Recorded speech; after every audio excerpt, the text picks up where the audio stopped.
Quality ভালো, দাম বেশি, কারণ বুঝতে পারছি এটা অবশ্যই চালানো অবশ্যই রাখতে হবে। এগুলো ওনাদের প্রেশার ক্রিয়েট করতে হবে। আমাদের মুরগির দাম লিমিটেড করে দেওয়া হবে। হ্যাঁ, দাম মাঝে মাঝে দাম বাড়ে, 180 টাকা থেকে 190 টাকা, আমরা 200 টাকাও বিক্রি হয়। দামটা ফিক্স করতে হবে।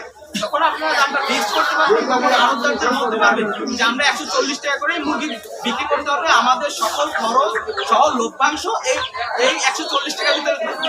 তখন তারা দাম কমাতে বাধ্য হবে। এবং আমরা যারা ছাত্র সমন্বয়ক আছে তারাও চেষ্টা করবো আড়তদারের সাথে কথা বলবো, আরো বড় কমিউনিটির সাথে কথা বলে দাম কমায় আনার চেষ্টা করবো। আড়তদাররাই হচ্ছে মূল সিন্ডিকেটের অংশ। এরা দাম মাল মজুত করে রেখে প্রত্যেকটা মালের দাম কি করে আমাদের এই অসুবিধাটা হবে।